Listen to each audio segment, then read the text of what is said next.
the agenda in decision making.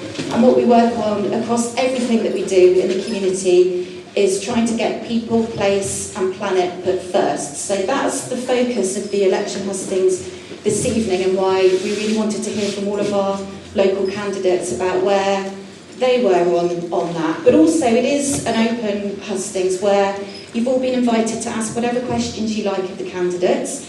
And this is to help us all get more information about who we're voting for and why when we go to the polls on the 4th of July. So this evening there's a lot of people in the room, there's a lot of candidates, so we aren't going to be able to answer every single question that's been put in the box, unfortunately.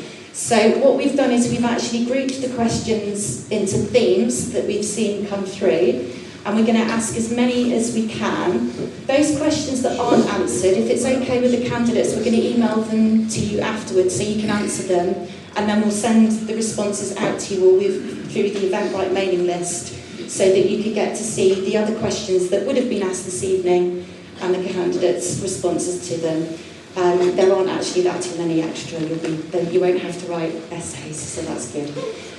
So again, before we get going, we have got a few kind of like house rules. So time is going to be tight, and all the candidates are here.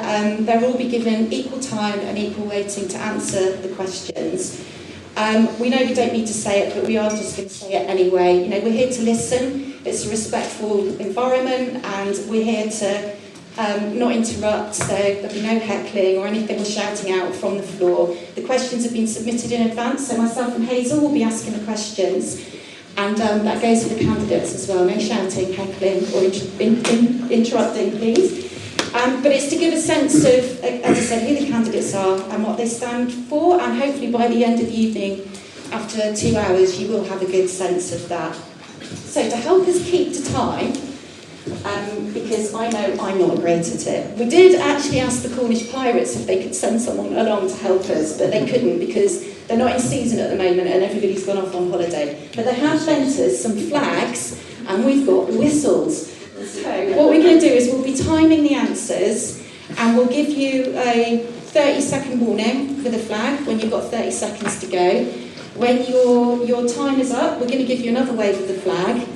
You will have a chance to finish what you're saying, but if you start going on even more, you're going to get a whistle. So we can move on to the next people. It would have been far more fun if we actually had a rugby player here doing it, but unfortunately it's me and Hazel. But yeah, so but you'll get a sense of when your time is up through the flags. And yeah, I think everybody got the message on the door. There will be photos and video tonight as well, so if you don't want to be in them, best place is to hide in the corners here. Right, I think we can start. So, first of all, yeah, actually got our flags ready, you will know this bit too much. I was expecting red and yellow ones actually, we were doing a massive Cornish Pirates tonight, but they are our local rugby team. So before we get going then, if you wouldn't mind, we'll just introducing yourself and summarising what you're standing for locally. And I will pass the mic along, and if you pass the mic along, Hazel will pick it up at the other end. Good evening. My name is Ian Flindle. I'm standing for the Green Party, but I'm not asking you to vote for me. I'm asking you to vote for a future, because if the future isn't green, there may not be a future.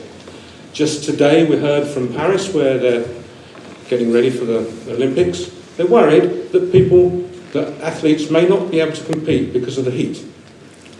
The average temperatures in France have gone up 3 or 4 degrees since they last had the Olympics in 1924.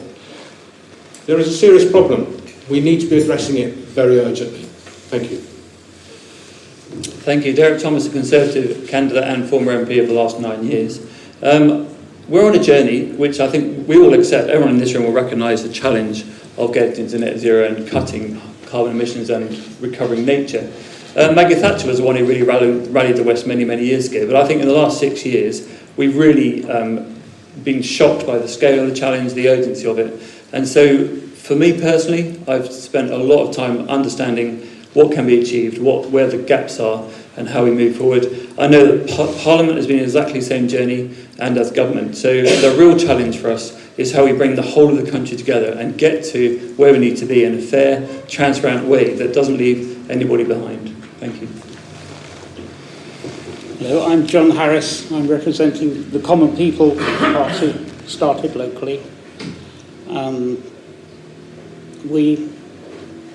sorry.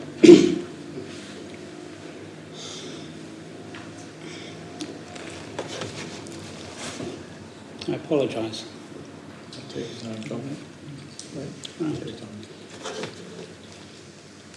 We have policies which are mainly aimed at national government. I think if you are a majority government at Westminster, then you have the power to do things.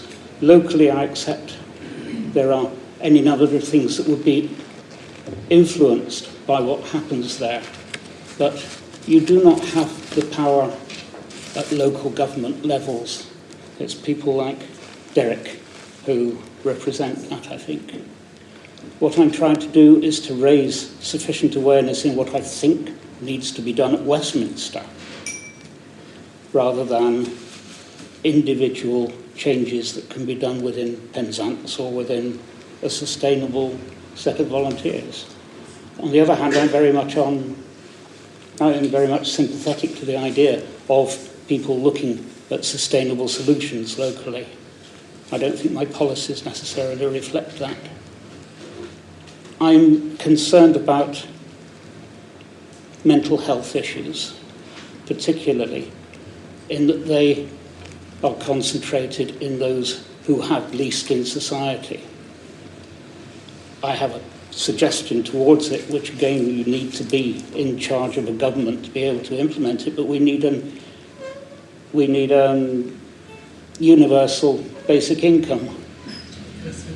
Thank you. 30 seconds. Thank you. 30 seconds, you'll get used to it. I will as well. Don't mind it. Yeah, well done, John. So my name is Andrew George. I'm the Liberal Democrat candidate in this election. I was a Member of Parliament for this constituency from 1997 to 2015. I was born and brought up across the water over there at Mullion. I'm very passionate about this area.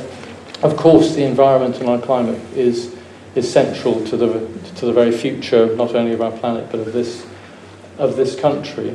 But it's based, and I think that the politics of this country needs to be based on a set of values which I think we need to significantly shift from where we are at present, and to reintroduce concepts of kindness very much at the centre of where this country goes.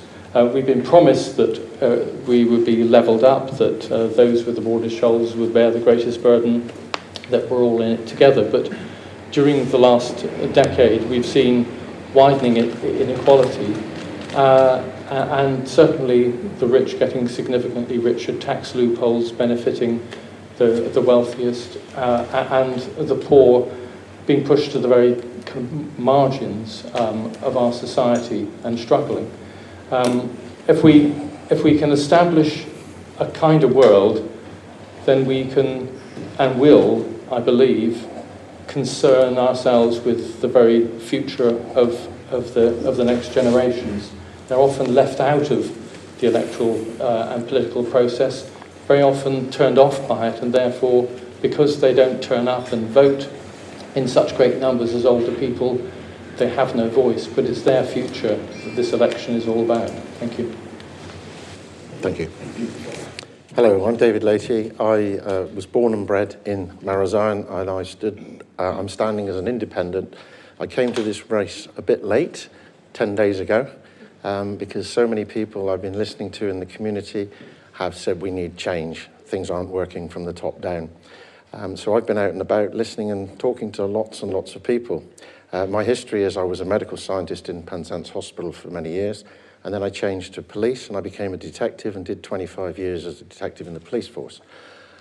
Since then, I've been doing private investigations into lots of things that are going wrong higher up in the hierarchy, shall we say.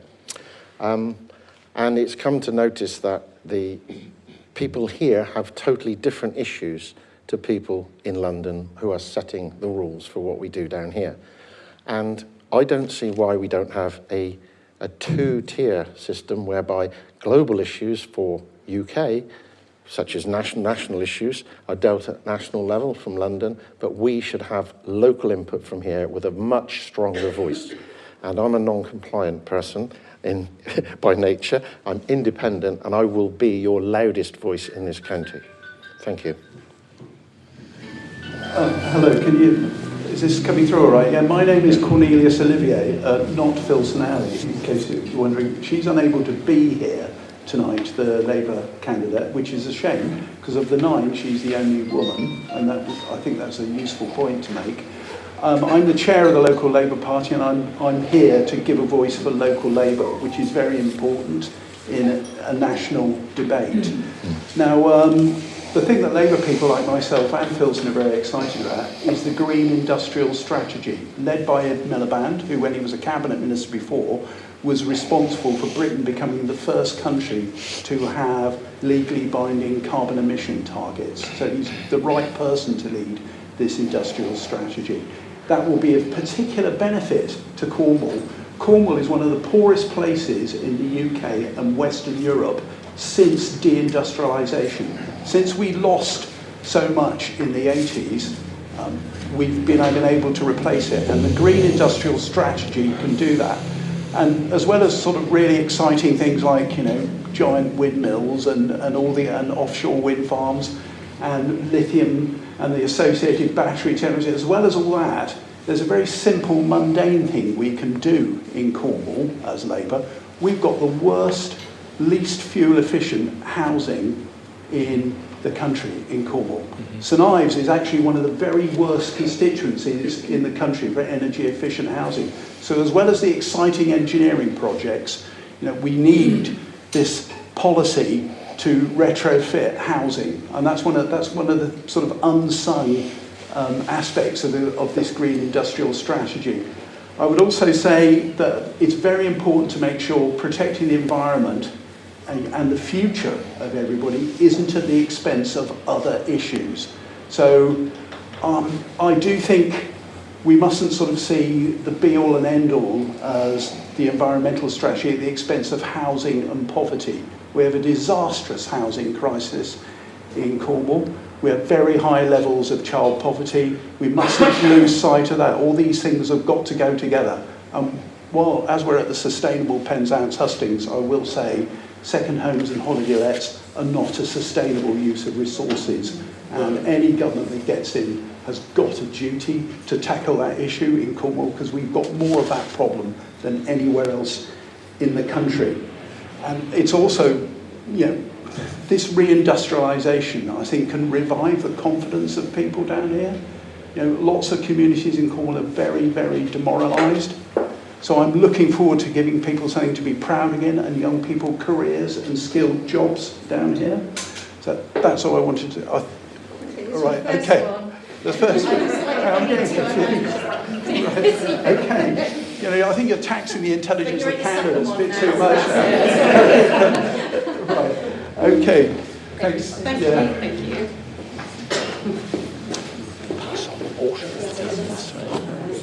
Do you want to do yourself? I'll just do a little drop, just in case. There you go. Okay, so hi, I'm Hazel. The first kind of big question of the night, obviously globally we are falling well short of targets to mitigate the worst effects of climate and ecological breakdown. There's obviously a lot we could go into on this one, but I'll try to keep it fairly short. 70% of homes in our constituency aren't energy efficient, leaving people in cold, damp homes. That has a serious effect on people's health and causes unnecessary carbon emissions through wasted energy. Fuel poverty is also very real. Many of us rely on gas or oil heating, which leaves us struggling to pay bills while oil and gas companies rake in millions. So what will you do to ensure homes are effectively heated by cheap, homegrown, renewable energy? Right, I sort of covered that part of it, the bit. I mean, this green industrial strategy, which includes setting up a GB energy company, and I think that's really exciting in itself. Labour committing itself to setting up a large industrial company as part of its strategy, and that will be focused on renewables. It will admittedly be based in Scotland, because we've got to keep them happy, but that is going to be the mechanism the lead, we can, obviously GB Energy can't do it on its own, but it will lead the way for providing cheap renewable energy. But what we do need, and this is a really big ask, the retrofitting of homes here is a big, big job. It's going to take decades, but part of that is also ensuring all new homes reach certain standards, which they don't at the moment. And also, I do think we've got to have much tougher regulation of rented housing. The fact, in a place like Cornwall, not just Cornwall, if you're a private landlord, it doesn't matter how rubbish what you're offering your tenants, you'll get tenants. Good landlord, bad landlord, landlord who completely neglects his property. There's no incentive to attract tenants by making a place nicer, more energy efficient, cheaper to live in. So that's something, and I would say that social landlords are not exempt from this as well. Cornwall Housing had a pretty bad record in many ways. So I think so legislation for tenants, both social and private, has got to be, a large part of the strategy as well. But I think we're ready for it, and the current energy crisis has given a very good reason for everybody to focus on energy efficiency and reducing things. And well, we're going to have to, I hate to say this in West Penwith, but we're going to have to do something about wood burners. I mean, they're surprisingly popular with people who are quite interested in the environment, I have to say. But they're actually a really major problem nowadays, as in terms of pollution and other things. So it may not be the most popular policy in West Penwith, but we've actually got to start restricting the use of wood as well as a fuel. Thank you. What a big subject. Well, housing. There's many thousands of houses being built in Cornwall, but 20 years ago I looked into how to make a house energy efficient, and we found the one in Derbyshire where it costs about £80 a year to heat. And that's hot water as well. That was 20 years ago, so that'll have gone up. There are technologies that are not being mandated for new housing in Cornwall or across the UK, such as solar tiles. Instead of solar panels retrofitted, we can build new with solar panels.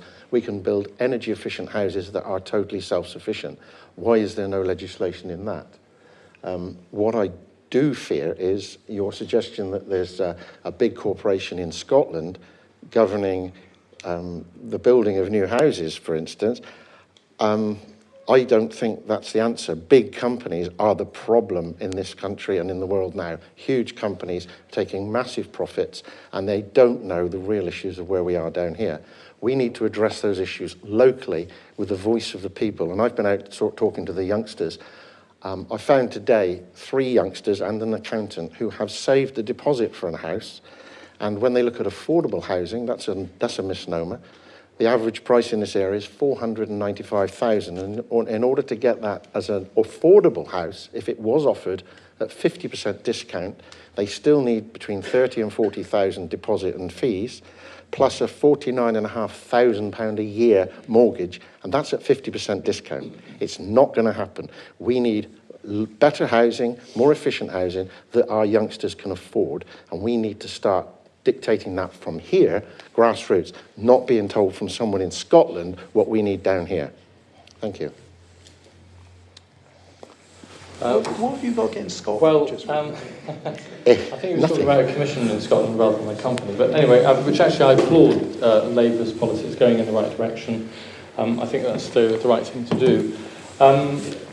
In broad terms, I mean, the Liberal Democrats had, following, to be fair, Labour's lead in going further on the sustainable homes regulations, which actually were scrapped as soon as the Liberal Democrats were out of government in 2015 by the Conservatives. There were also important introduction of space standards in homes, also scrapped in 2015, and then the Green Investment Bank also scrapped very soon after we left government as well.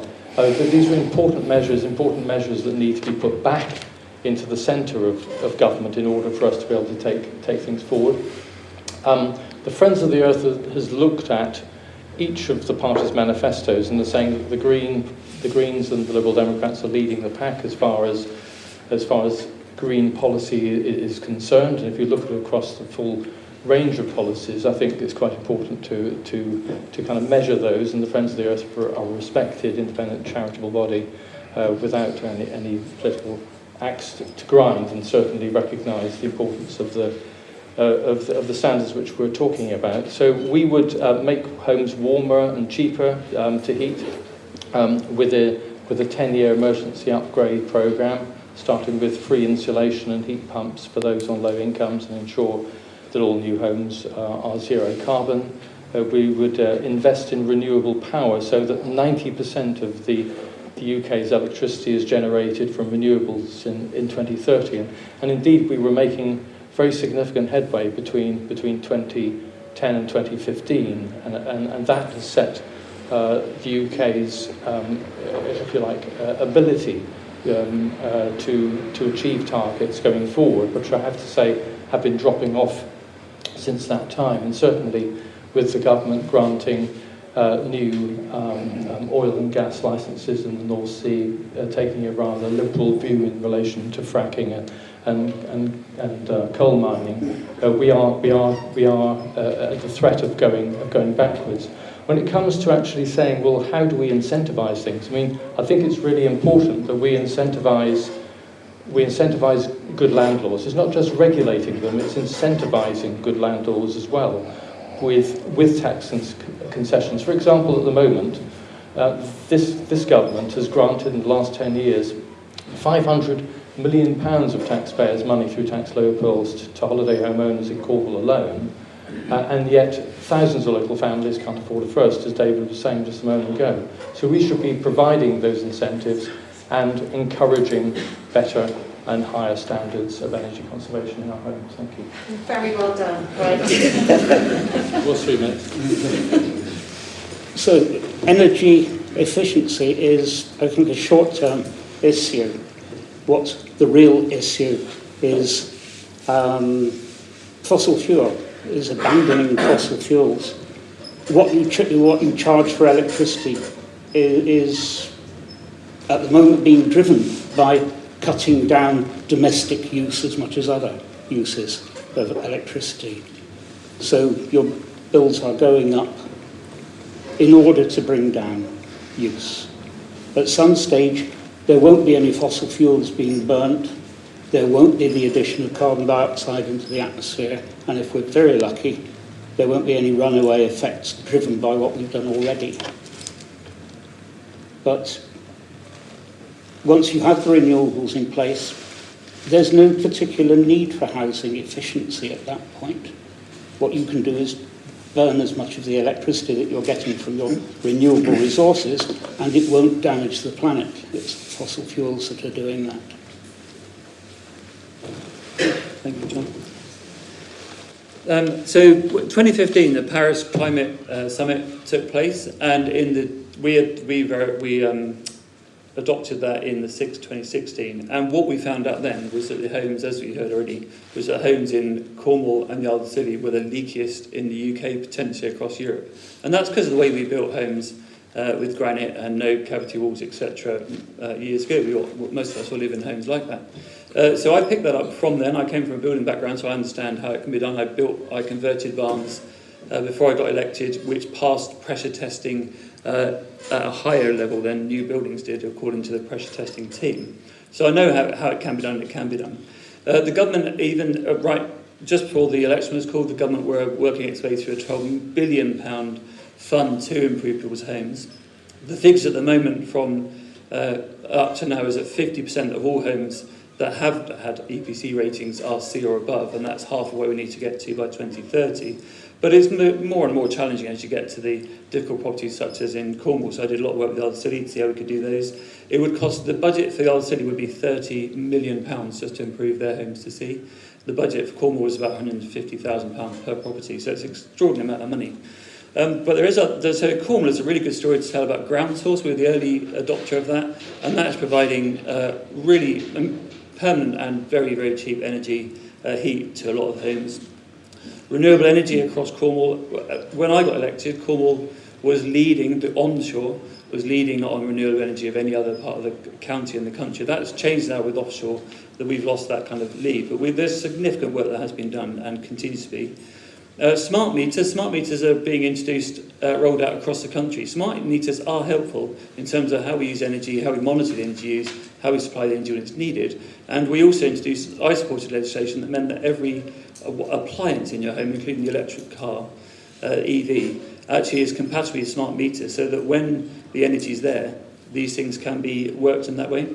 Retrofitting, there's a big commitment to retrofitting more homes for the low-income families.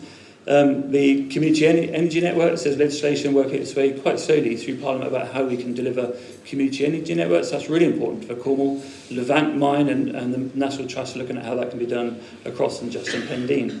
But we really do need to look at the skills network, and I will finish in a minute. We need to look at the skills. We have not got the skills across the country, certainly not in Cornwall, to retrofit the homes we need. But not only do we provide the skills to deliver the homes, we actually provide real lifelong careers for lots and lots of people.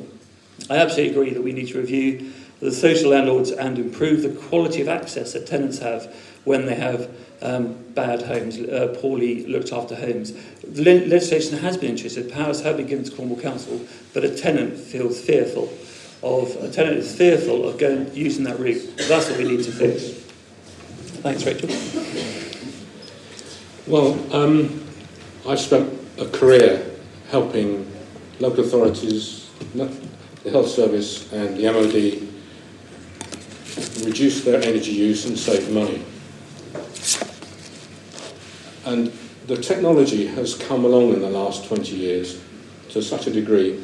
We have the technology now to reduce energy usage, fossil fuel usage, but at the same time improve the comfort and safety, the healthiness of people's homes. And it's important to see several things at once and not to try and do just insulation, for instance, on its own. You really must consider ventilation, heating, as well as insulation. If you take one of those on their own, you will get into problems. I'll just pass that on as a career learning lesson.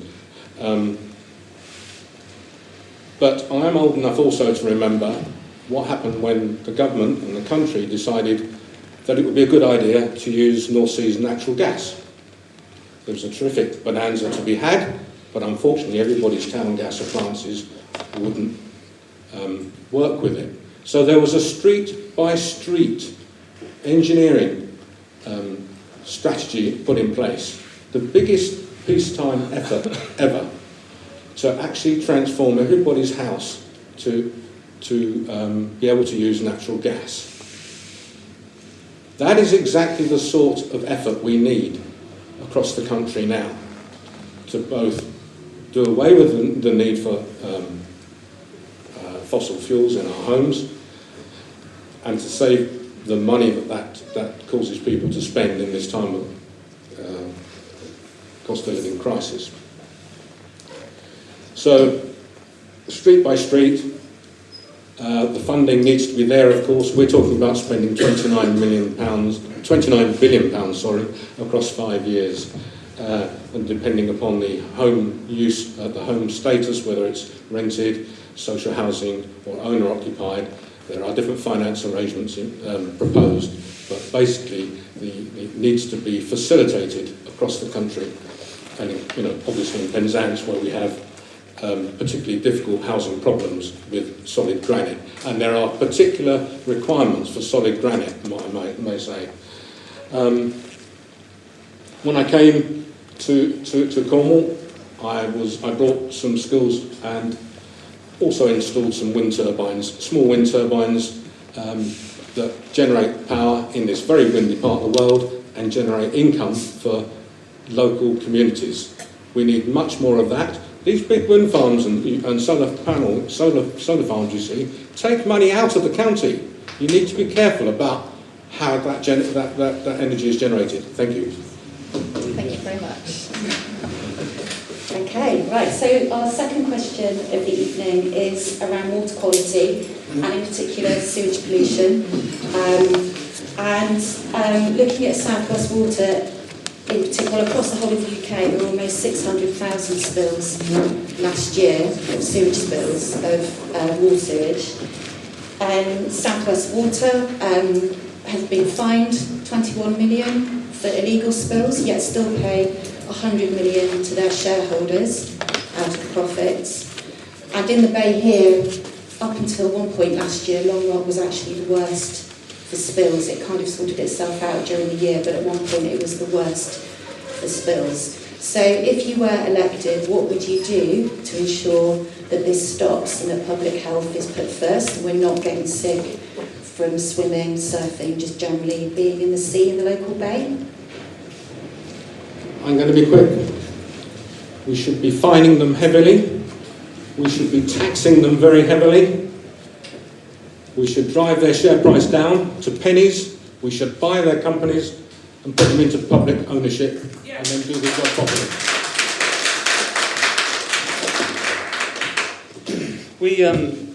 I mean, it's absolutely right that the South West Water have, and they went to court just in April of this year, in Plymouth Magistrates, because of breaches from the last 5 years. So they are not performing well, and they're currently being investigated for that.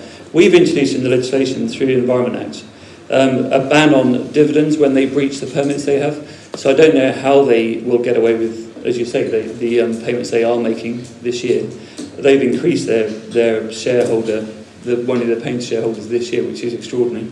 We've also introduced unlimited fines for any company that breaches their permit. Now, they are permitted to release these storm overflows, which are predominantly water when they work correctly, because it's when you have very high rainfall. Now, that is a sensible thing to do because it stops it backing up into our homes. And it's absolutely right that until we can resolve the capacity of the system, that we don't penalise people that are just using their facilities and having stuff back up into their homes, because we quite rightly want to stop the storm overflows. It is also worth pointing out that within that water, there's all sorts of chemicals and other harmful nutrient stuff, which we really do need to get out of that, as well as the untreated sewage. So we will. There's a 15-year plan to get rid of all storm overflows. They're only permitted to use very high rainfall. So that needs to be addressed, and the proper fines and penalties should be applied when this court case goes through.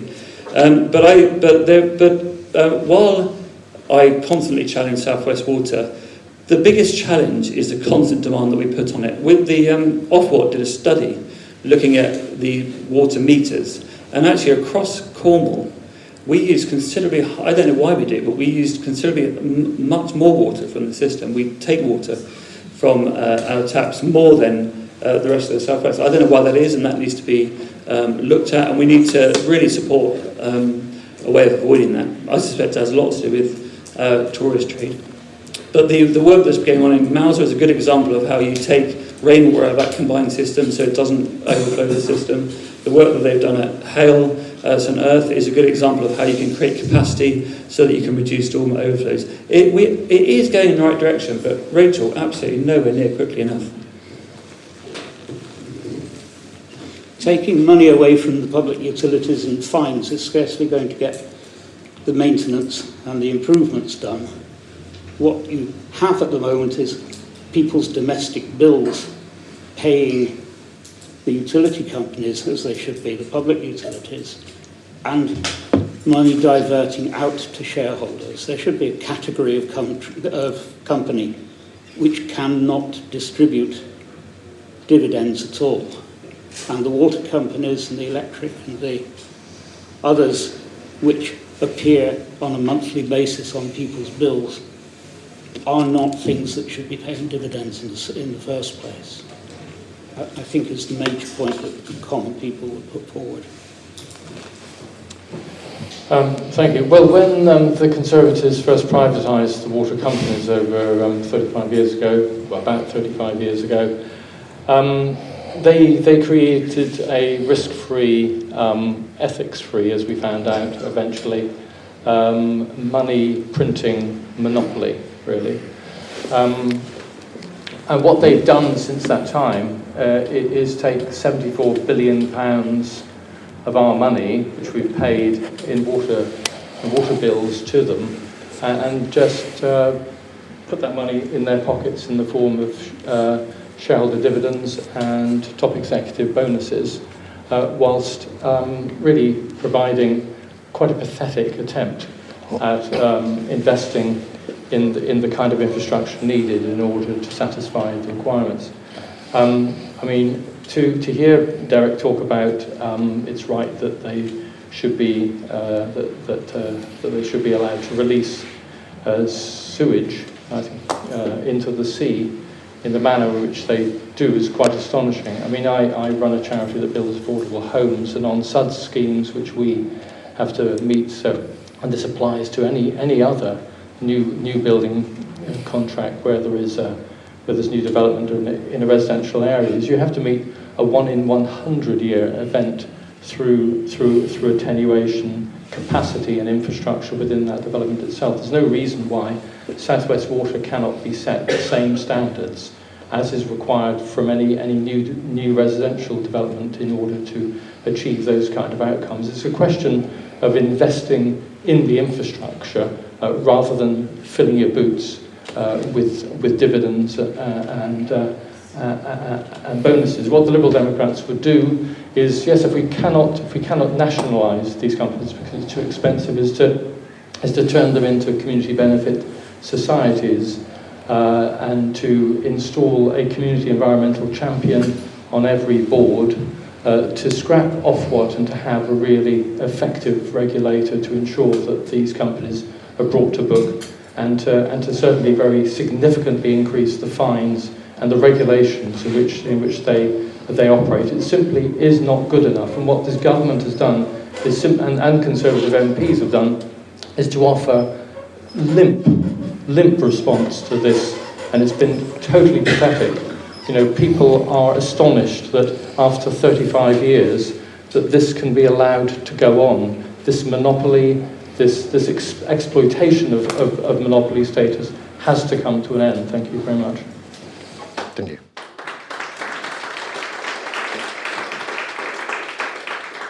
I quite agree about the monopoly. As I said, I'm new to this and I'm asking more questions than actually I'm giving answers, but that's what I think it's all about. If I represent the people here, we have unique, very unique, even unique to Cornwall, situations that need addressing locally. I've just looked very briefly at South West Water, and it's more than £100 million. It's in the £140 million last year in shareholder dividends. There is also a parent company that owns a foreign parent company that owns South West Water, and they had £170 million in shareholder profits. Yet only 44 million went back into South West Water. Where do the fines go? Do the fines go back into the system? I think the fines that they're fined should be used to make the infrastructure improvements.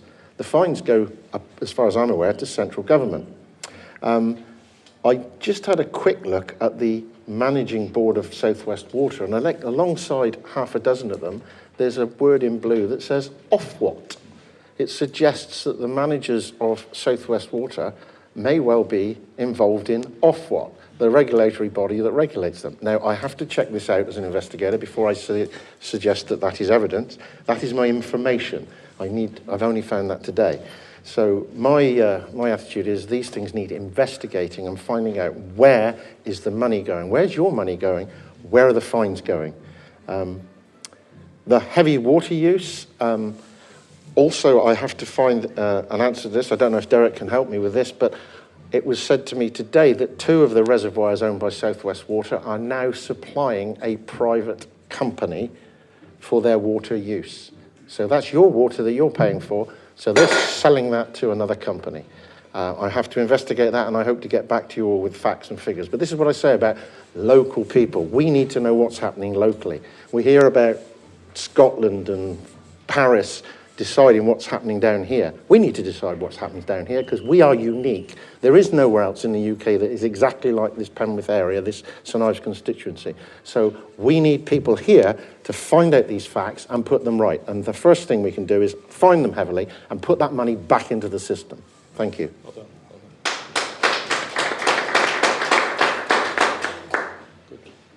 The only thing that I can find to say in favour of water privatisation is that it has totally discredited the idea that privatisation is the solution to anything.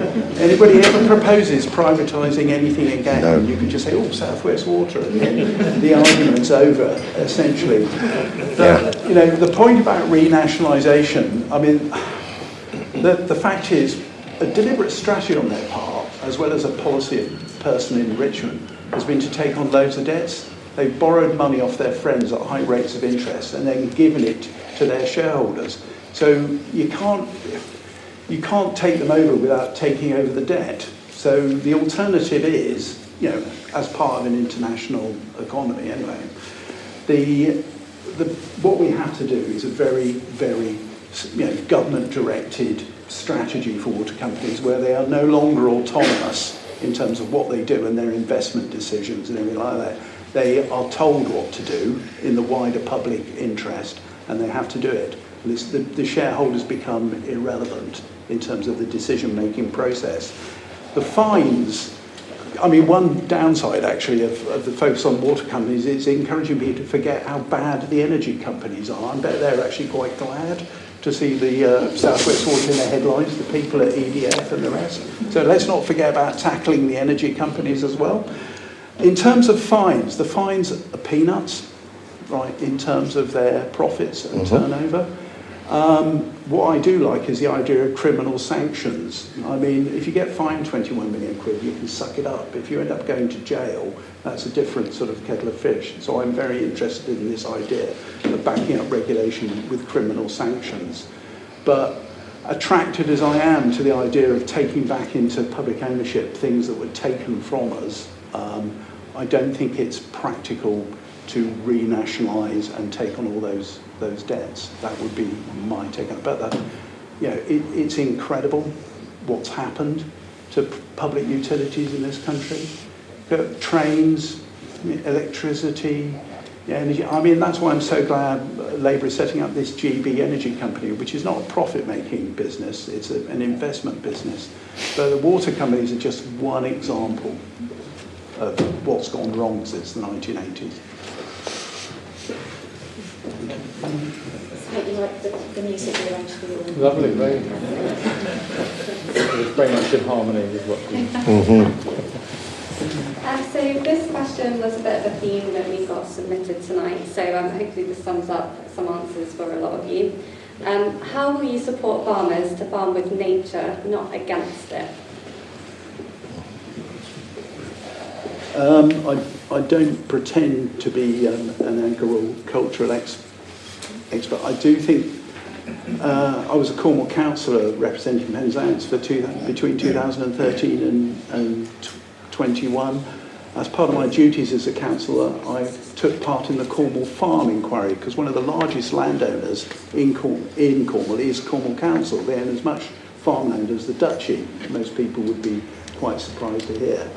Now, of course you ought to work with people, farmers, fishermen, you know, building companies, whoever. You've got to work with people. But again, as with the water companies, I think it's about enabling people to meet targets that are set in the public interest by the democratically elected representatives. I do fear that you could spend a really long time trying to persuade people to do sustainable strategies for food production and nature conservation and rewilding, and you'll be kind of rolling a stone uphill. You'll be moving at the pace of the slowest. So I do think it's a question of setting targets and enabling farmers to meet them. You know, and there's a variety of ways you can do that. And you know, I really hate going back you know, to the Second World War, but the agricultural strategy in the 1940s was not how should we work with farmers to feed the country and you know, reduce the amount of food we have to import in vulnerable convoys. It was, this is what we're going to do, you're going to do it, this is how we're going to help you. So it's working with you, but I don't think it's a kind of like how do we persuade people. I think it's setting a strategy, setting targets and helping people meet them. Thank you. Interesting, Cornwall County Council owns so much farmland. Could that be why they're selling off properties to balance the books? 2,000 small parcels of land and buildings were sold by Cornwall Council last year just to balance the books. That's your land, that's your facilities, toilet facilities. The toilet facilities at Cardiff Bay at the moment are actually for let. The one at Marizine is sold. That's just a small example, but when we come to farms, we're seeing compulsory purchase right down the western coast of Cornwall. We're finding that farmers are being under more and more pressure with quotas, targets and legislation and unnecessary pressures that are put on them. One of my top strategies is to assist farmers, and in particular young farmers. I've been visiting young farmers all over the constituency, and they're all saying the same, that they haven't got time. They haven't got time to diversify. They really need to be flat out working 24/7. We could help them by slackening off some of the legislation, making things easier. For instance, the conversion of houses or buildings on farmland without planning permission, provided they comply with building regulations. There's a big movement following Jeremy Clarkson's farm. Now, love him or hate him, he has managed to get things changed so that up to 10 buildings on a farm can be updated without planning permission. We've got to factor that in a balance, and a lot of my policy suggestions are having a balance. We need a balance between tourism and living here. We need a balance between farming and the prices they pay. At the moment, feed and seed is going through the roof. Where's the profits going? It's 3 times what it was last year. Where are those profits? Corporates again. And that's what scares me about investment companies in Scotland taking charge over here. Who gets the money from the investment? The shareholders again. So we're doing the same as a corporation with investments. We need to be investing. We need to be investing our ideas, our money into our community here. It's unique here. Plastic-free Penzance have shown they've waved the flag for the UK. They are a shining light of what's going on. They have set the bar so high, and I think some of the ladies in the room now are involved in that, and they have set the bar. Cornwall is achieving way above the national requirements, and I think we need to look to them for other strategies that we can bring in line with farming and the youth, especially the young farmers, to take over and carry on farming. The target, I'm told, is 0 farming in Cornwall by 2030. Just think about that. What, you mean no farms in Correct. Whose target is that? Anyway. You'd be very surprised. I am very surprised. I'll give you the evidence later. It's a big conspiracy, everybody, watch out. There we go. Yeah, my background is that, so I was born and brought up over a 1 million on a 3-acre market garden. I kind of so I understand the background and sort of how things have changed in terms of how the market operates and how you integrate what were previously, viable holdings, which are no longer viable in the commercial world. I think the question was about the sustainability of farming and nature conservation. Is that thrown into this mix? So it was kind of support farmers to farm with nature. With nature, that's right. Yeah. So I think the first thing is that we have to recognise that there is not exactly a conflict between nature conservation and farming, but they can't be entirely harmonised. I mean, if you go for high productivity, nature, inevitably in those circumstances does take, in many circumstances, a second place. When I was involved in the first debates, when I was in Parliament, I coined the expression, which has then been used by Michael Gove since, and I wish I'd never coined it, of public goods for public money.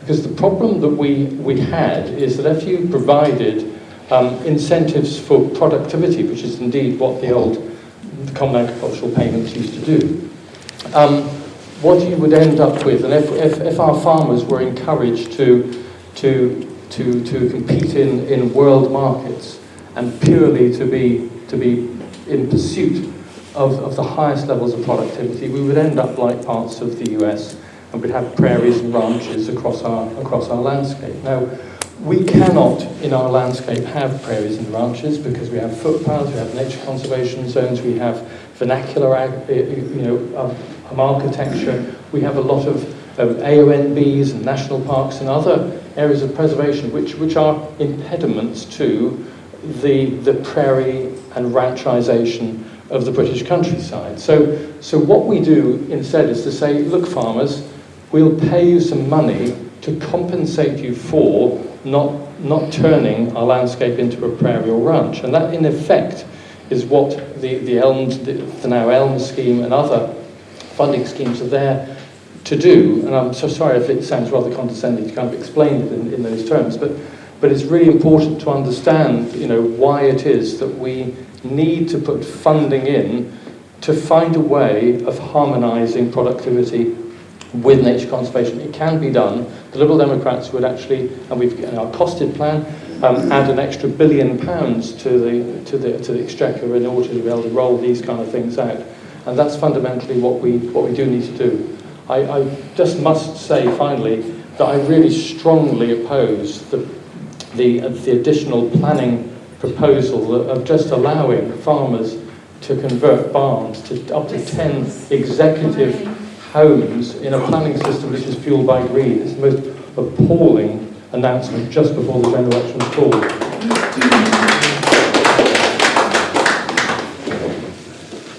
Nobody seems to have mentioned climate change yet. And farming locally, farming nationally is not going to give you food security, either in this country or internationally. And you're going to get commercial developments that are going to give alternative food sources that have nothing to do with farms. From that point, what the farmers have is an opportunity of becoming wildlife conservation and wildlife protection on the land that they know best. And as such, there's a continuity there.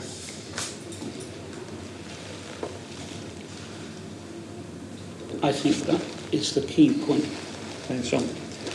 So I've supported that landscape would be protected. So there'd be a landscape recovery in the protected landscape of 30% of the country by 2030. Now, in this constituency alone, already 78% of the constituency is protected in some way.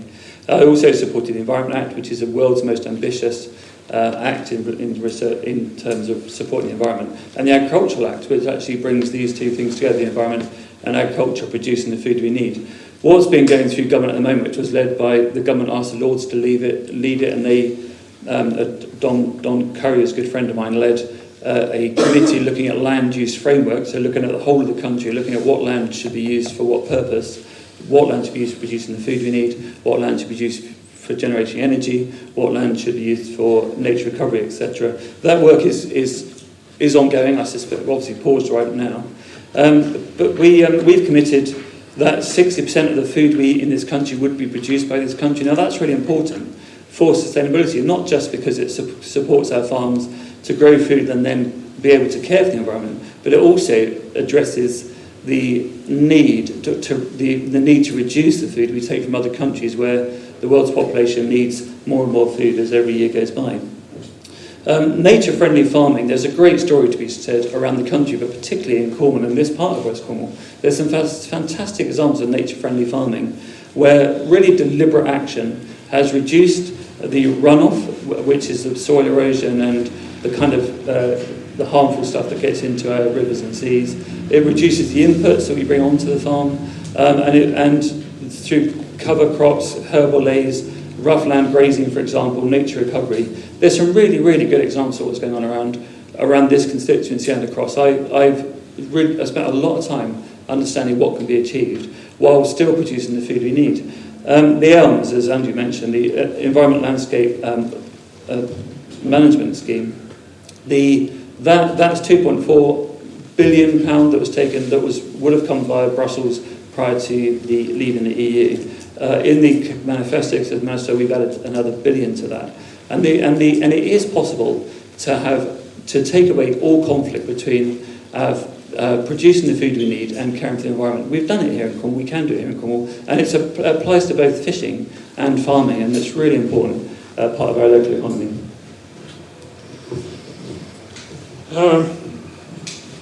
Well, there's a little story here. In 1972, I met my wife at college, and long story short, she became my wife, and I discovered that my mother had a small farm on the north coast here in Morva.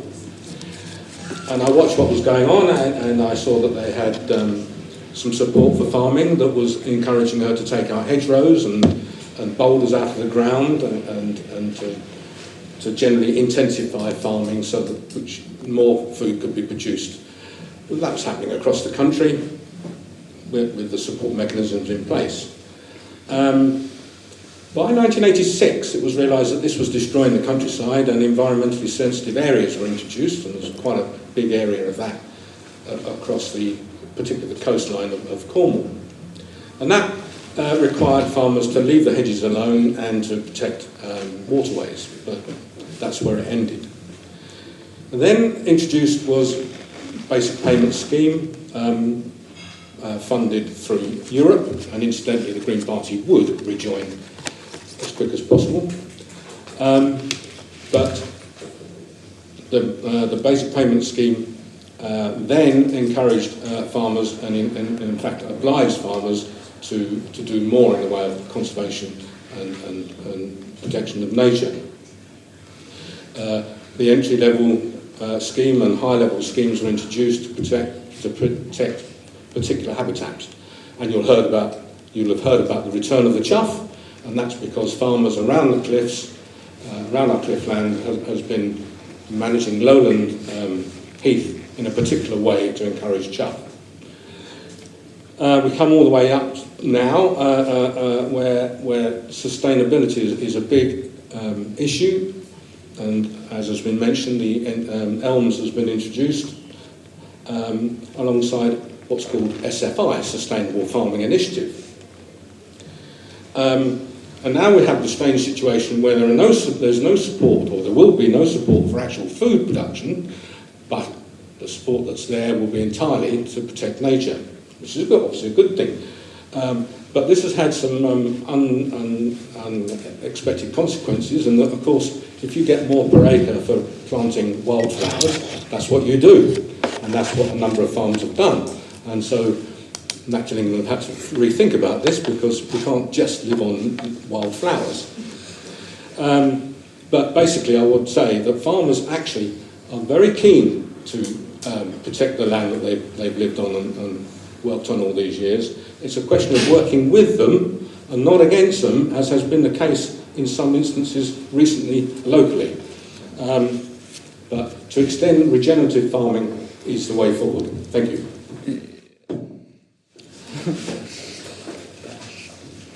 Thank you. So again, we've had a look at the questions in the box and tried to theme them. And as I said at the beginning, creating a thriving community for the future, whatever that future looks like for this constituency, needs people to be put higher up the agenda as well. So this next question focuses on that. Domestic abuse and sexual violence are at epidemic levels in our society.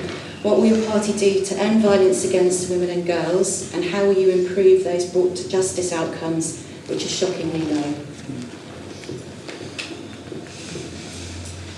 I have to say I'm supremely unqualified to talk on this particular subject. I can only hope that as a community we address these issues seriously.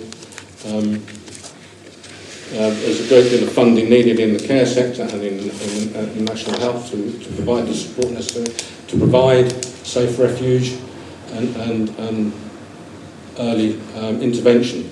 I'm going to leave it there, if you don't mind. We changed the rules probably in 2017 or 18 in relation to how we prepare children for life in school. So in primary school, there should be support about how you have safe relationships and how you have mutual respect for each other. And then secondary school is much more around sex education.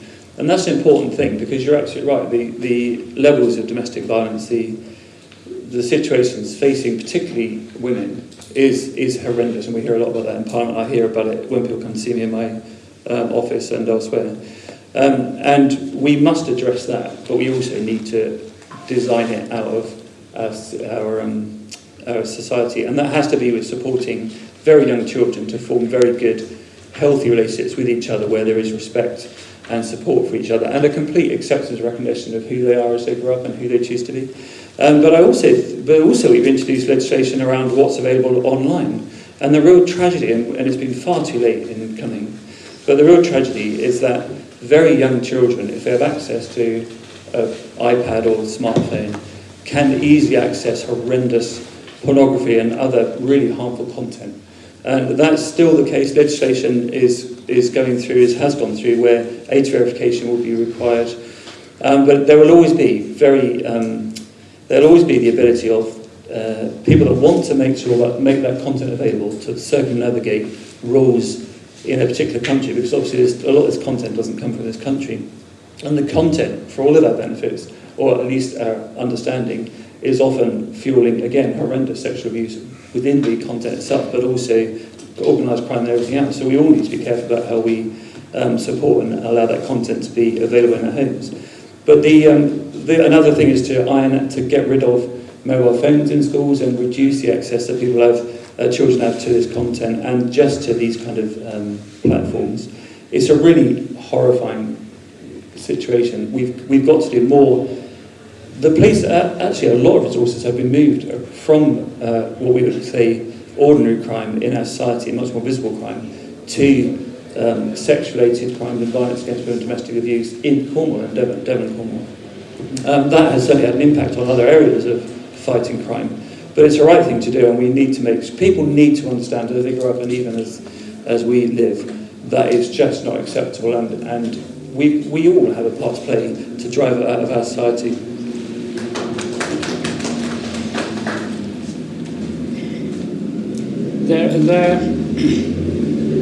There are cultural adjustments, yes. You can make those. You can look at what the internet is doing to people. You can make adjustments there. But if you're going to provide mental health intervention for those who have had these problems, or for those who are actually going to commit these problems, you need a major investment in that mental health intervention. It's practically non-existent at the moment at a national health level because it's dependent on, at the moment, phone lines and getting groups together to meet. The getting groups together to meet, rather along the lines of Alcoholics Anonymous, is something that you might do a long way down the line, but it's not the way to do the interventions itself. The police obviously have a major role to play in this, and a lot of their time is spent on areas with organised crime, especially, I think, in Cornwall, where you get drugs being sent around the country. Somebody talked about county lines at some point.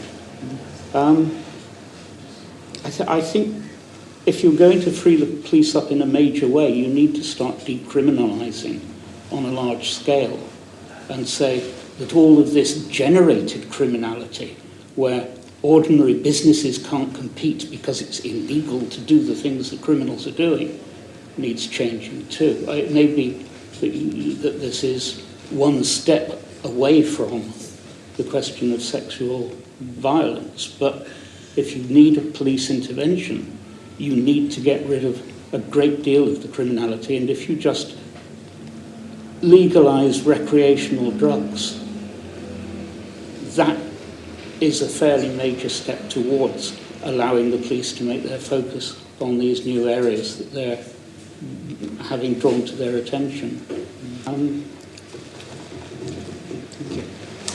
So on the issue of still rising levels of violence against women and girls, I remember very well in a professional capacity back in the early 90s being involved in the establishment of Penzance Women's Aid, and the first refuge that was set up and getting grant aid to enable that first refuge to be established. And it troubled me at the time that we would even need such facilities and such organisations in our society. And I made an entirely naive assumption at that stage, over 30 years ago, that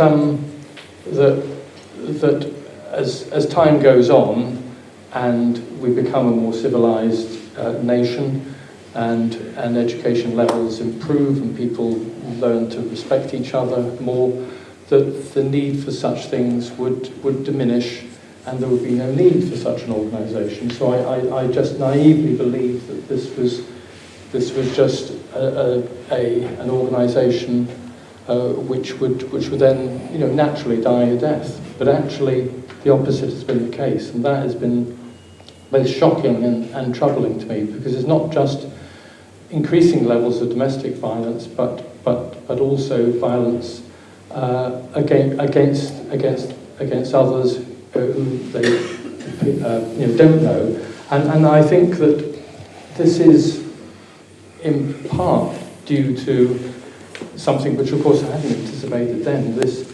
This growth, and something which I don't see or know, but I've been told that, which is social media influencers, which seem to be suggesting to men that actually it's not only acceptable, but actually it's a manly thing to do, to mistreat women, and creating role models which actually not just enable but encourage that kind of behaviour. Extremely troubling. Alongside that, what also worries me is the statistics with regard to prosecutions that are going. I mean, the numbers that are actually going through the police service, and David, with his experience in the police service, I mean, 30 years ago it was extremely difficult to progress a case, and I know that many cases known personally, how brave those women have to be in order to see their case through, and how much the system itself kind of encourages the attrition and discourages them from pressing on in extremely distressing circumstances to ensure that justice is done. So I'm very troubled by all of this. I'm troubled by the rise of this once again. Thank you. Thank you. Well, I have a lot of experience of this. In fact, since I've been retired from the police, I still help a few situations pro bono on consultancy level with some serious stuff that's going on. When I was in the police, the figures that may have changed now, there were 42 agencies paid for by the government to defend the offender once they'd been arrested through to actually getting to prison. 42 agencies paid for. There was one agency for the victims of crime, which was called Victims of Crime, as a volunteer agency. No balance there whatsoever. And what I found is, as Andrew quite rightly said, about 1 in 10, 10%, 1 in 10 offenders actually gets caught, and 1 in 10 of those actually gets prosecuted. So we're talking about a 1% prosecution and conviction rate. It's fair to say that Derek's on the ball there. Education and respect are factors, but I don't think they are the major factors, and I don't think that we can blame social media. Individuals have a choice of what they do ultimately, and they should have a choice. And what I'm finding, and what I found whilst I was in the job, the justice system was letting down these victims of these crimes, and the perpetrators were allowed back out on the streets through clever manipulation of the courts by very, very clever lawyers and barristers. And we need to address that. We need to address accountability. We need harsher sentences, and we certainly need more funding and more police on the streets. We have diminished the police force to such an extent they can't cope. They need to cope. That's one of the things. I swore an oath when I joined to protect life and property, and that's what I still do, protect life and property. But without the resources, the police can't do. They need the resources. And I think the women and the children who are victims need support, financially, emotionally, and education-wise, but they also need the backing of the justice system to the fullest extent. Thank you.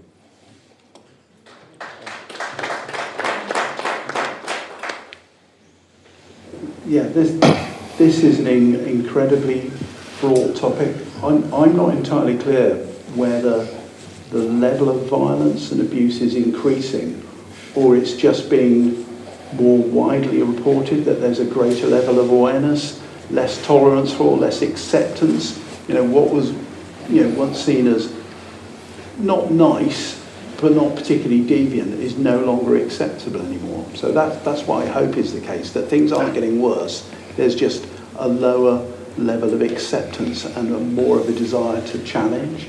But I really don't know.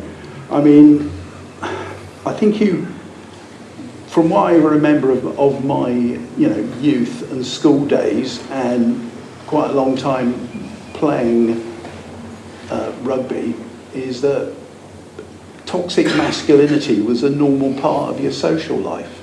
You might not want to do it yourself, but it was something you encountered and didn't see as something that you should particularly challenge.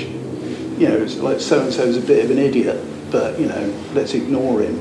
And I think what you need is a challenge. I mean, I think toxic masculinity is an incredibly useful phrase.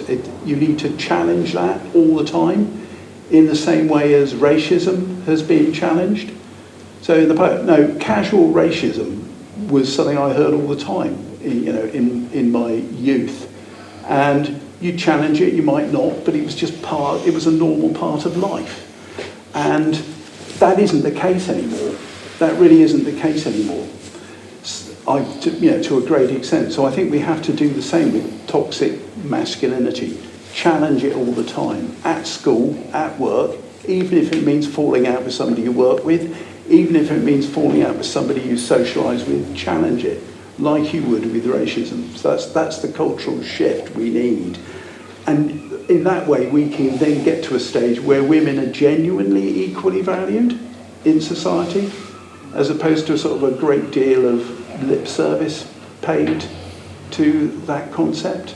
So I'd challenge toxic masculinity in every arena in order to sort of get towards women having an equal valuation to men. That's a very broad strategy, but that's what I think we all need to think about.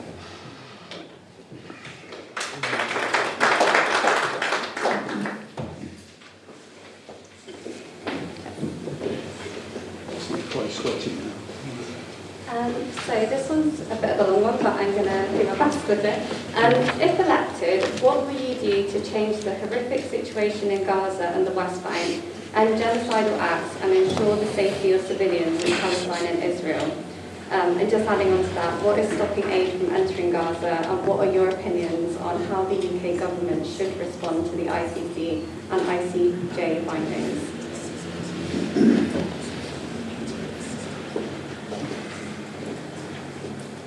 So what was that last bit? The ICJ and ICJ funding. Could you, Do you want me to repeat the whole question? I think it'd probably be a good idea, actually. Yeah.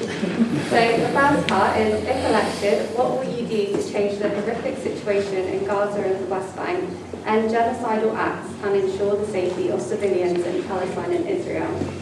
The second part of the question is, what is stopping aid from entering Gaza, and what are your opinions on how the UK government should respond to the ICC and ICJ findings?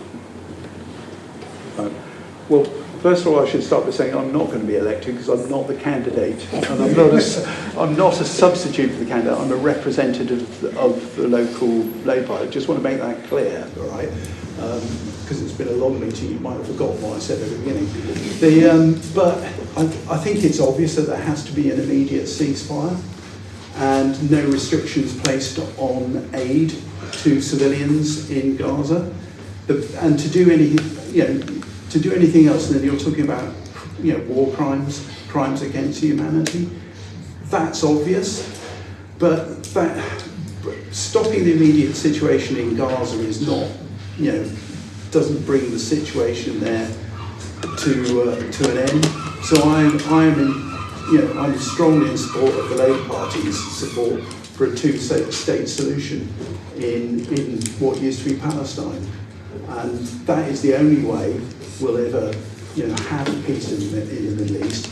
And what every elected person in Britain has to think about is how to bring that two-state solution about as fast as possible.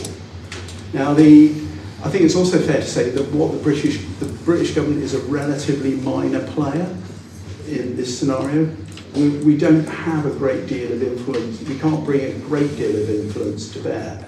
But we can bring more influence to bear than some countries. You could argue that we have got a historic responsibility because before 1948, Palestine was part of the British Empire as a mandated territory. It was part of the Turkish Empire, and then it became part of the British Empire for 30 years after the end of the First World War. So we do have a sort of historic responsibility, even if we don't have an enormous amount of influence. But immediate ceasefire, no restrictions on aid to the civilians who've been affected by this, and a two-state solution as fast as possible. Thank you. Well, I don't think I'm qualified to comment on this other than the fact that I would have to study it further to see what the actual problems are and get to grips with them, and I think we should. I don't think we should be at war anywhere, but I can't help thinking that I've identified 5 arms companies that are dealing arms from Britain. There are more worldwide. Now, if people are making money out of this, that should be addressed straight away, and we should put restrictions on that and open up foreign aid very quickly to those stricken countries. We were once Great Britain. It seems to be that's being eroded away by the current establishment regime, whatever you like to call it. And we do have massive influence worldwide, despite what you think, especially financially from the City of London. We are the financial hub of most things that go on in the world. So financial penalties, etc., could be brought in. Also, we need more accountability. You said war crimes. I totally agree. We need a Nuremberg 2 to sort these things out. Much stricter penalties, personal jeopardy, individuals being actually made accountable, not just blaming it on different ethnicities, etc. We are driven by the people who supply the arms, people who make these decisions. We need to get in there and help these people. But other than that, I'm not qualified to say how we do it yet, but my job is to investigate things, and I'm sure I will. I strongly agree with David on the issue of the supplying of arms, and indeed whether we be selling them or indeed donating them to the Israeli, I'd say, far-right regime. So, I mean, I agree with what both Cornelius and David have said. I mean, of course, the act which stimulated the justification for Netanyahu's far-right incursion into Gaza was an appalling act of terrorism on part of Israel, and we mustn't forget that. But nevertheless, the response from the far right Israeli regime has been out of proportion to what was required in order to address the problems which had been identified, and indeed they're going to be counterproductive for generations to come. I mean, this would be one of the best kind of recruiting sergeants to anyone that wants to foment sort of conflict in the area. And we know that the Israeli government are going too far when one of our own aid workers there supporting an aid organisation within Gaza itself was mercilessly killed trying to go about the job of providing aid and support to the Palestinian people in Gaza. I would just encourage you to get out a map when you go home, in case you haven't done so already, and just look at Gaza on the map in relation to Israel, and look at the West Bank. I mean, Gaza is about the size of West Cornwall, and yet 2.5 million people are crammed into that place. 35,000 of them have been killed already in this conflict, mostly women and children. This is totally unacceptable. I mean, in week 2, I was calling for an immediate and unconditional ceasefire in this area, and I'm proud that my party, some weeks later, was very early in calling for such a ceasefire as well. It's vitally important that we do this, and of course I support the two-state solution and admire the role of South Africa in relation to what's been happening in respect of the International Criminal Court and what's been and the resolutions through the United Nations and seeking international support to try and bring to bear the kind of solution which is required. I have to say I was embarrassed when the Prime Minister went and stood beside Netanyahu in Israel and said, "I want you to win," as if somehow he was talking about a game of football or some other kind of game. It was just shameful, and the fact that this government has offered nothing but limp support, limp criticism of the Israeli government since really worries me.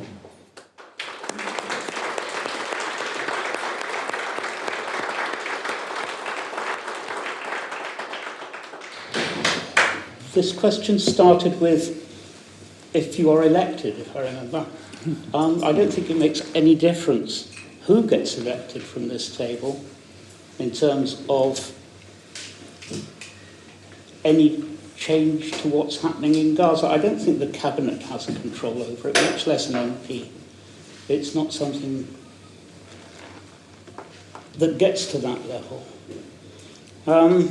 The big problem there is this appalling number of non-combatants that have been killed. And the idea that a two-state solution, which everybody keeps coming up with, is anything but a mirage is baffling to me.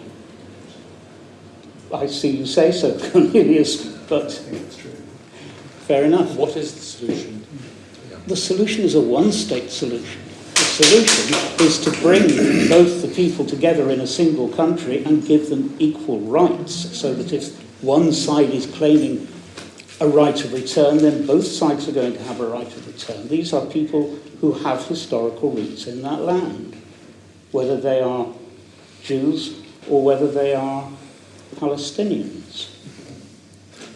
No, I don't agree with that. I'm quite happy to... Well, Go on. Sorry. I would love to live in a utopia that produces that. But, Shall we try this out? So the ICJ say they want. So what they've called for is to halt a military action offensive in Rafah that could harm civilians, and the UK government have absolutely supported that, as did America. And I think that Israel have the IDF have not gone in as they intended to in Rafah, but it's still horrendous what we're seeing. The ICC is saying that the international crimes, all these war crimes, both of Hamas leaders and Israeli leaders, should be investigated and pursued, and that absolutely is right, and that would ordinarily happen anyway. I think the reason the government found that difficult, the timing difficult, is that there's even now there's a ceasefire deal on the table.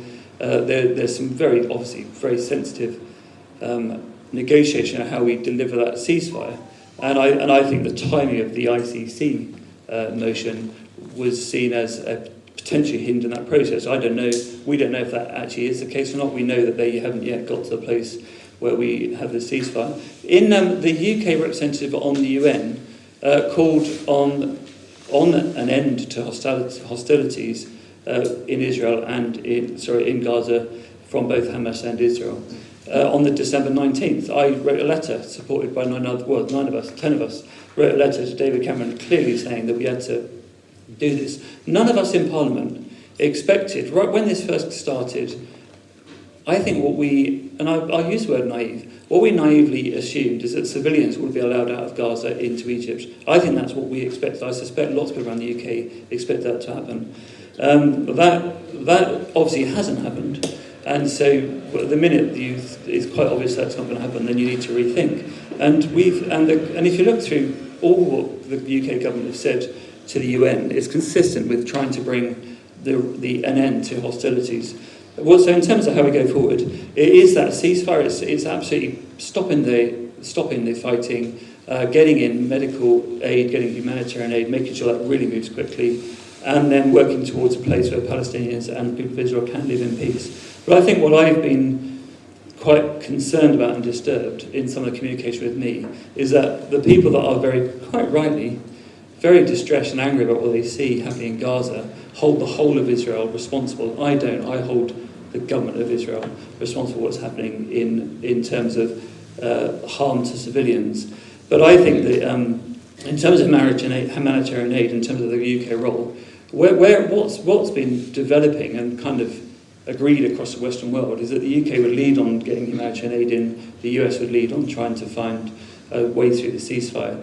That both are not succeeding, but that we know that humanitarian aid is getting in more, but nowhere near like it should be. We cannot allow the people of Gaza to continue to live in the environment they do and have done for many years.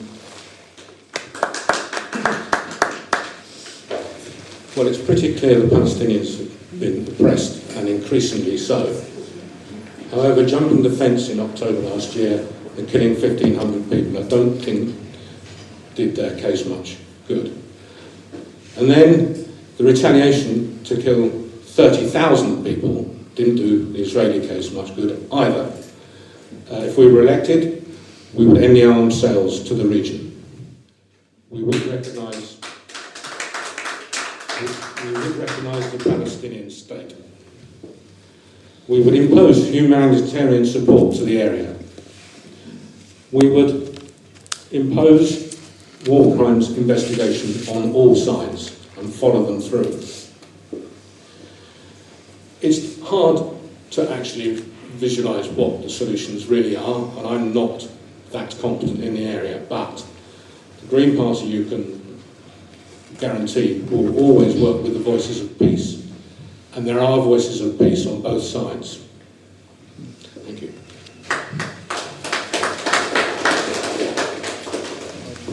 Thank you. So we've got to our last question of the evening, and just before we go on to it, I just wanted to give you a sense of other questions that came from the floor. And again, apologies that we couldn't ask every question, but we picked ones that had themes. So across the evening we've covered stuff that's relevant to our local environment, our local place, to people and to the wider planet, because we feel you can't fix one of those things without fixing the others. So hopefully there's been a broad range of thoughts coming through. Other areas, we had more questions around housing and around the second homes and housing crisis in the area. We had questions around diverting money from nuclear arms into dealing with the climate emergency.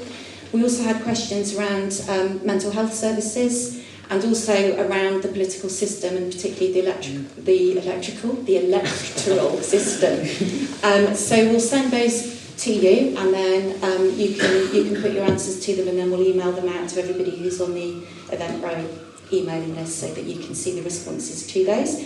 But our last question of the evening is a chance for you just to sum up, really. And again, thank you for sticking to the time, and apologies for the flags, but for those in the room, I don't know if you've been to Hustings before, but we're bound by electoral rules being an organisation, so we've got to give equal weighting and equal time to everybody, hence flags and potentially whistles. So thank you. But you've all been brilliant, actually, so thank you very much. So the last question is, if you're elected, how will you work to make sure that people and planet are put before profit? That's not a narrow field. Sum up. We learned very early on, after lots of campaigning to save whales, to save those in the air, to stop arms, to stop nuclear power development,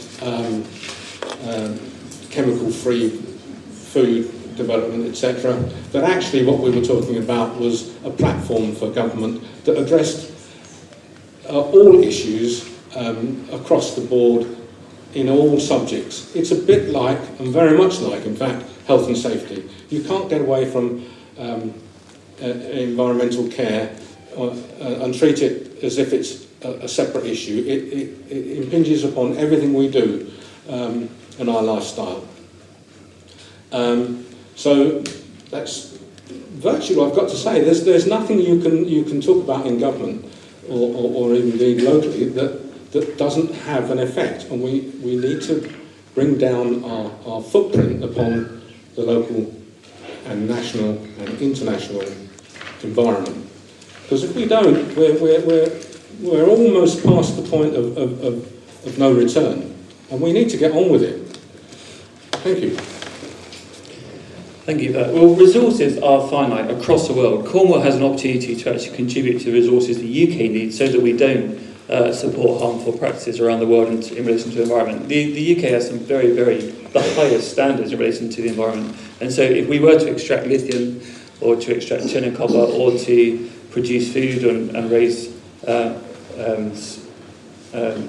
livestock, it's done at a very high standard. So the more we can do of that in a way that's in harmony with the environment is actually helping the rest of the world. But there is already a set of rules or a set of agreements that are available, and we are not pursuing them in the way we should. And the one thing, and also what happened in 2015-16 when I was first elected, is that the Sustainable Development Goals were agreed and committed to by 191 countries across the world, the UN countries. The UK signed up to those. If you're not familiar with them, there are 17 goals. They relate to climate, a lot of them relate to climate, fairness, education, the availability of food and water, clean food, good food, clean water, free access to health, and to live in freedom. All of those 191 countries agreed to pursue this right through to 2030 with a passion. We absolutely should revisit those and make sure we are actually playing our fair part. That's something I've pushed through successive prime ministers, and actually the UK are doing well, but nowhere near well enough. And it is about what is the role of the UK, what is our responsibility to our own people, and then what is our responsibility to everyone around the world. Because I don't want to mention immigration, but the movement of people is because people live in really difficult environments. So if we can support fairness across the world, then we actually we address some of the really difficult issues that people face around the world that mean that they understandably want to go somewhere else to live, and often leaving others behind in a horrendous place. So let's get this. If we just had one manifesto was to deliver the Sustainable Development Goals, that would unite the country.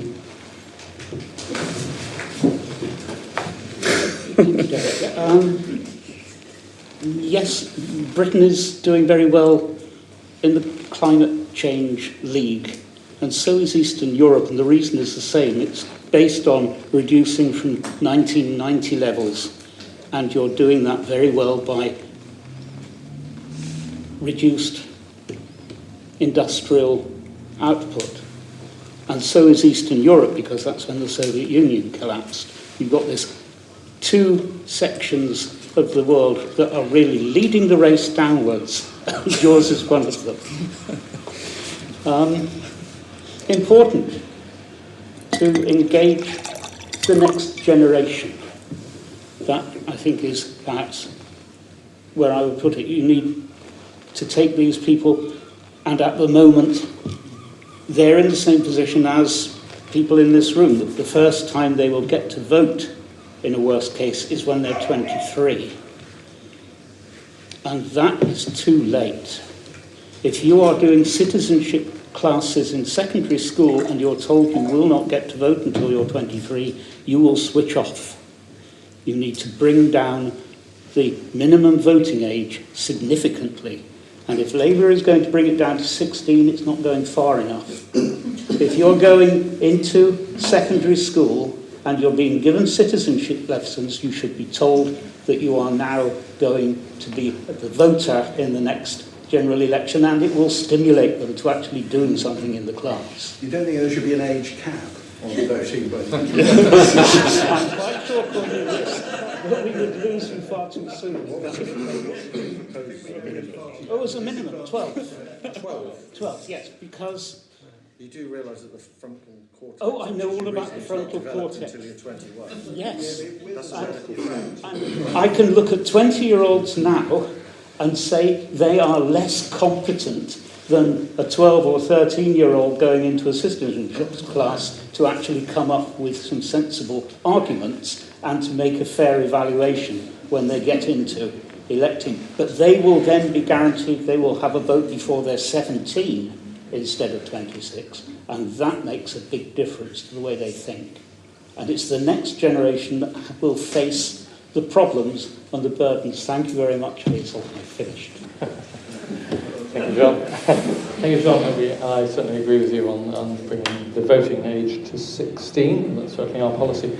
I think that in order to achieve the outcomes that you've described, Rachel, I think we need to see change at national level and national politics in both the tone in which the political discourse takes place, but also the values that are represented. And what I mean by that is that at present we have politics which seems to be, if you like, motivated by judgmentalism and dog whistle politics. So one of the kind of top, if you like, debating points coming out of the government recently is "Stop the Boats" has been, through 3-word slogans which are about dog whistle politics, appealing to base bigotry, and actually not lifting the debate to any kind of solution and trying to find people to blame.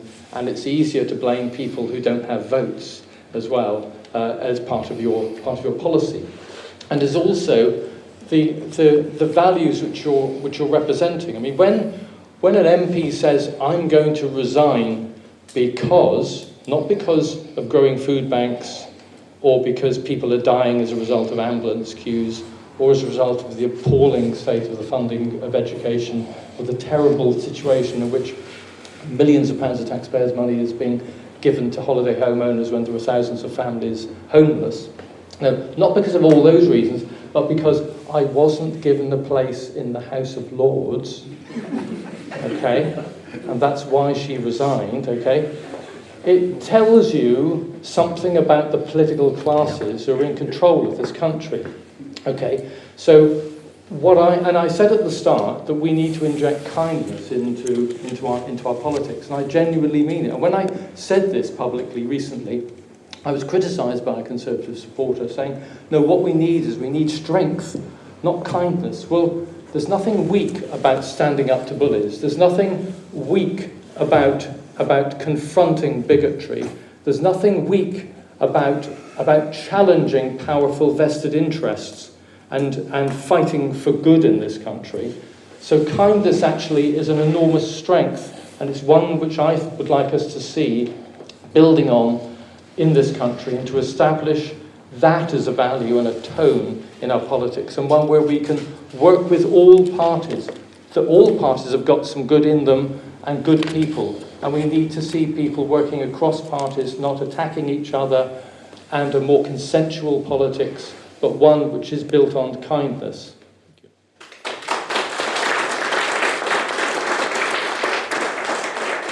I agree with Andrew about the political class. It seems that they're out of touch, which brings me back to the global issue, the national issue. Are we taking on too much at once? Why are we not solving local problems and feeding into the bigger picture from grassroots level and then being supported from above? Now, I like to give examples of what I'm claiming. Today, for example, I found out that Sustainable Penzance and Plastic-Free Penzance, they have set benchmark, as I started to allude to in the beginning here. They have set the benchmark and they are admired all over the country, all over the UK, okay? What I didn't realise is that they have introduced most businesses to biodegradable containers, packets, etc., right throughout our constituency. You haven't. I've come across a lot of companies, and the feedback from them is, do you realise that we have no facility here to recycle biodegradable, okay?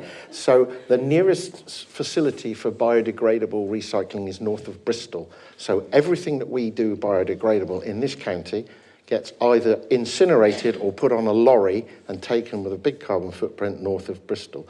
This is a classic example of people in this area solving problems but not being supported from higher up.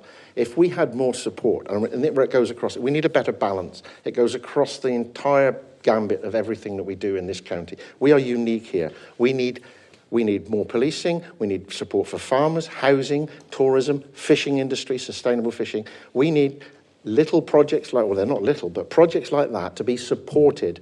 And together, if every unit of every community is supported in that way nationally, we will solve the national problem a piece at a time. Thank you. Well, I'd like to start by applauding the honesty of the moderator, Rachel, But it's a fair point to make. It is. That point that you're making was good. It's just that, yeah, that's why we don't promote them. Yeah. Because they're not a solution. There's no solution. Yeah.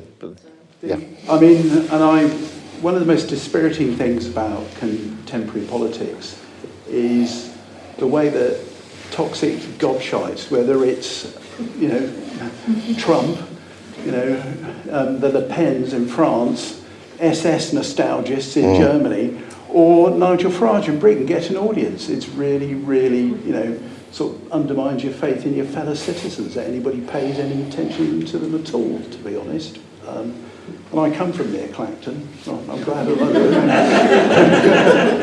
But I think the tenor of the question is really interesting, that how are you going to stick up for the public good and the environment as opposed to profit? Now, for a long time in this country and others, we lived with the assumption, the government assumption, that the pursuit of profit was what would make things better for everyone. The free play of market forces and the profit motive would make everything fall into place for the common good. That's how we ended up with privatisation. Everything was going to work better. The NHS would benefit from privatisation. Education would benefit from privatisation. We've lived with that for a long time. So it's good to see we're moving towards a realisation that making the profit motive the dominant motive in how you organise society is, not only inadequate, it's damaging. So I'm glad people are coming. Now we've got to a stage where the citizens of this country expect something from their government. They want them to intervene. They want them to do stuff. They don't want them to sit back and just let business get on with it.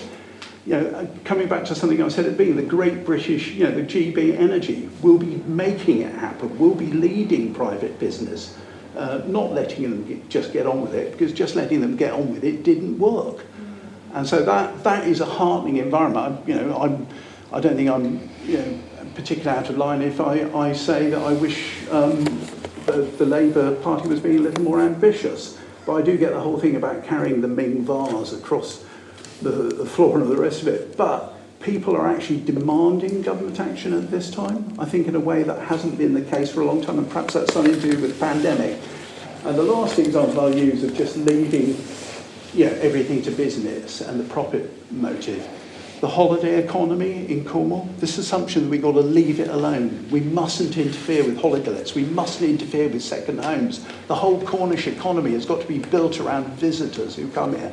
St Ives is the most successful visitor town in the entire UK. It's also got one of the highest levels of child poverty in the country, in Cornwall and therefore in the country. So don't leave it alone. Don't let the visitor economy dominate Cornwall.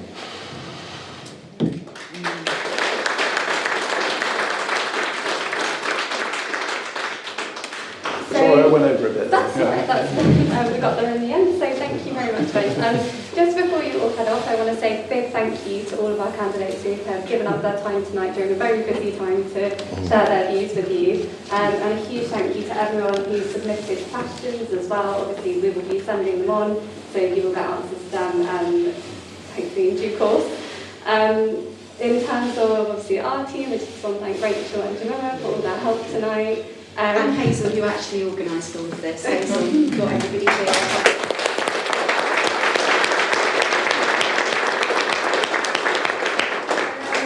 It goes without saying, just please don't forget to use your vote, whichever way you're doing it. Just get out there and vote on the 4th of July. And we'll see what happens.